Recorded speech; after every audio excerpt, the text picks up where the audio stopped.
different methods on how to create these 3D appliances, so this part is optional. I started by using an oil-based clay to sculpt ear and cheek prosthetics onto my face and ear casts. The idea was to create textures inspired by tree bark and branches. To avoid needing to create a negative mold for these sculpts, I decided to paint on layers of liquid latex directly onto the sculptures to take that step out completely. First, I applied a thin layer of petroleum jelly with a brush all over the clay. Next, I applied several layers of liquid latex all over the sculpt and surrounding edges. Make sure that each coat dries before applying another layer. You can use a hair dryer on the cool setting or set up fans to help speed up the drying process. I ended up with a total of 7 layers for all 4 pieces. It's not an exact science, but try to paint each coat as evenly and consistent as you can. It's also helpful to keep the outermost edges as thin as possible for easier blending during your makeup application. Once you're done and the latex is completely dry, use a translucent powder or baby powder to dust over your appliances. Starting on one side, slowly work your latex up and begin to peel it off. Make sure to continue dusting powder underneath while you're doing this, because latex will stick to itself, so work slowly and take your time.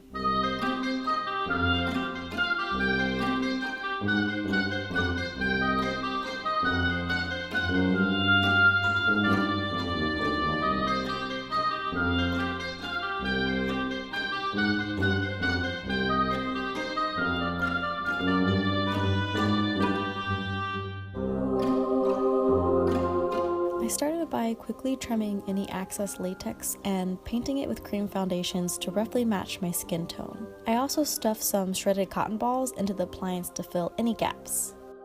Use a cosmetic adhesive like spirit gum or even eyelash glue to apply to your skin. To help blend the edges and create even more tree-like texture, I'm using shredded tissue paper and liquid latex all over the edges and gaps. To protect our eyebrow hairs, let's cover those babies with a washable glue stick and spatula. Using the same techniques from before, apply the cheek prosthetics and blend those edges out.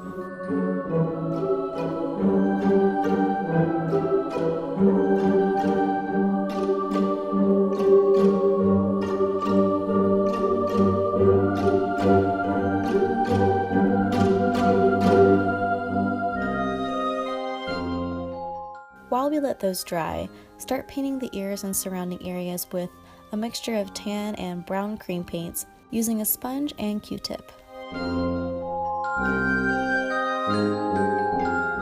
Using water-based body paint, begin outlining and filling in the design for the neck and chest. I started by referencing wood patterns for the center of the throat, and then freehanded the rest by adding squiggles similar to tree roots or branches. The top of the neck design is flowing into the face by painting on thin vein-like squiggles that come to a point along the jawline. The rest of the body paint is honestly a process of experimentation. I find it easiest to treat it like watercolor painting, where you're working with washes of color and slowly building the layers. It's okay if it's lacking a solid form in the beginning. Just keep working on it at your own pace, and eventually everything will fall into place. The colors I'm working with are all earth-toned, so a lot of browns and blacks, some grays and white for highlights, and that occasional streak of bright green to add that pop of color just here and there.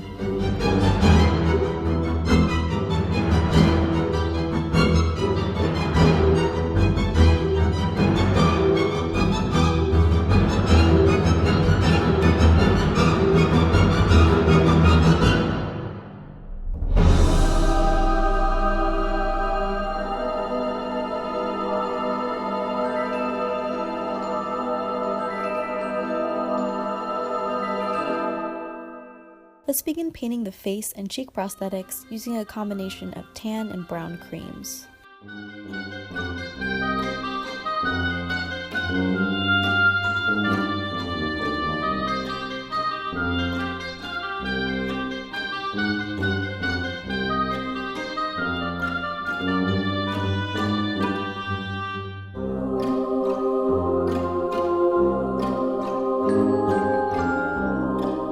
Using a Q-tip, I'm applying black and brown into the crevices and outer edges of the cheek appliances. Bring those colors out onto the skin and blend it out.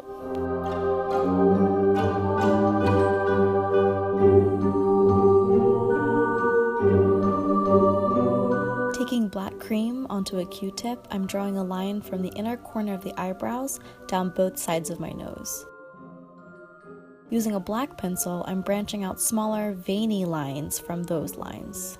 Finally, I'm connecting one more black line that's located right above the eyelid crease and connects to the eyebrow piece. Apply an eyeshadow primer onto your eyelids and pat on a warm gold eyeshadow. Using a brush, sweep on a slightly darker gold toned eyeshadow along the crease and apply a white shimmery highlight above the crease along the inner corners and below the eye. Taking my jumbo eye pencil in champagne, I'm applying it to the center of my eyelids, down my nose, my philtrum, my cupid's bow, as well as underneath my eyes. Using my green eyeliner in Emerald, I'm lining my waterline while focusing a little heavier on the outer edges. Next, I'm tracing over the black lines along my nose and eyebrows with a black liquid liner. Using the body paint, I'm adding details to the face and appliances by painting with green, brown, and gray colors.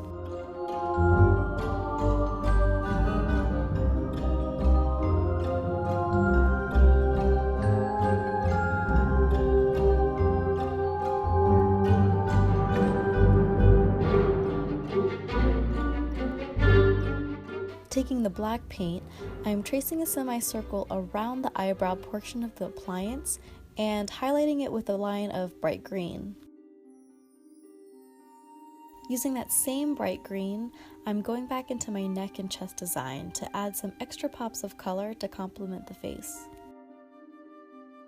Add some gold highlights to the face appliance using the champagne eye pencil.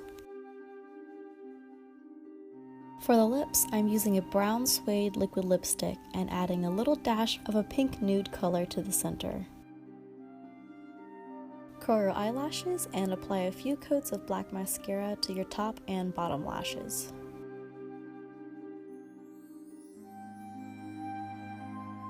Add some champagne highlight to your ears.